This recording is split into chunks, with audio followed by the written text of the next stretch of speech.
guys, it's JohnyTechReview. Today I have a quick review for you of this Aviax H2O quadcopter. So I have two of these quadcopters sent to me. This one is from GP Toy while the other one is from Geek Toy.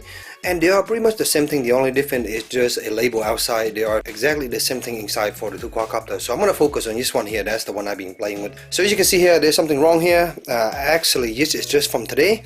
I was playing in the water, and after the water run, I came up here to my house and I was flying around really fast, hit the tree, and snapped the place in half.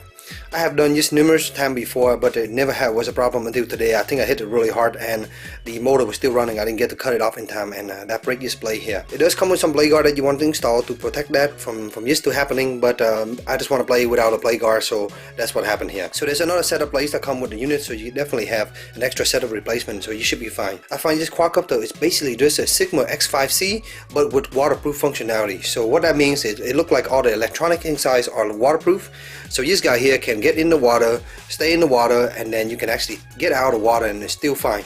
This little antenna here kind of help it stay up above the water, and also the antenna itself actually stay out of water, which help with the reception, so that because you know radio wave does not work in the water at all. So if you just drop this quadcopter in the water and leave it slowly sink, it will actually sink all the way to the top here, and then when you're getting out, you actually have to have a lot of battery to get out, so you want to give a lot of power. In my normal usage, I get about 8 minutes when this guy flying pretty fast, but when I'm playing in the water, when I actually sink it in the water and try to get out of the water, my run time is roughly about 5 minutes. So knowing that, I would not suggest to drop this in the water around 4 minutes and try to get out. You might not have enough battery to get out of the water, because it does require a lot more force to pull the whole thing out of the water. I did play with a leg installed like this and get it in the water and it was fine, but if you're just going to play in the water, maybe you don't need a leg. You can take the leg off and make it a little bit easier to get out of the water too. I found for some reason this version here is actually a lot more stable than the Syma X5C. The Syma X5C to me is a pretty good flyer for beginners, and actually this guy here is even better than that. As soon as you take off and you give it about 50% power or less, if there's not a lot of breeze out there, you can actually get this guy to hover right in front of you. So you will see in my video, there's a lot of footage where I just have it hovering around me because it was very easy to fly this guy. As far as the battery, you get two of these, and they are rated for about 8 minutes or so, and that's basically true.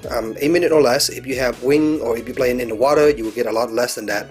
They take about 2 hours to charge it, I think 90 minutes or so, but I just plug them in with a little charger, which this little USB cable here. So overall, I found this quadcopter is pretty fun to fly.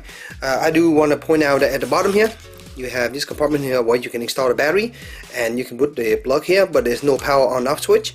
There's also an option in this quadcopter here. Here's the leaf for camera if you have camera set up, but it doesn't come with a camera. You can actually buy the Syma X5C camera and plug that in, while the controller itself actually has the camera functionality here. So as you can see here, you just plug the lead in to give it power, and after that you can pair it with this control on, off, on, and then it's ready. You can see there it's ready to go. So the controller itself is pretty simple to use. You can see you have throttle control here, you have left and right, roll left and roll right, and pitch forward and backward over here. Up top you have two buttons. One is the 360 button you can press, and then use this stick here to do 360 inversion.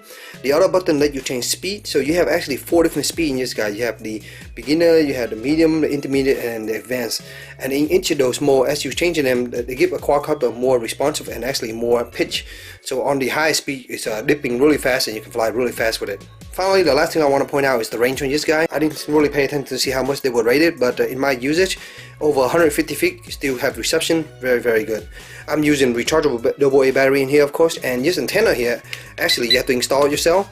And it's not even an antenna here. The antenna is actually in here. They didn't even push it out here, so this is just a fake. That's pretty much my quick review of this Aviax H2O quadcopter.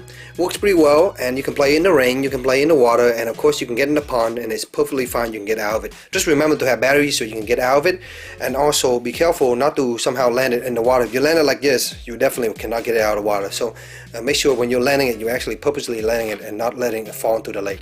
I hope you short little review. Hope you're in your budget decision. If you have any question, let me know in the comment below, and as always, stay tuned for future review. Thank you.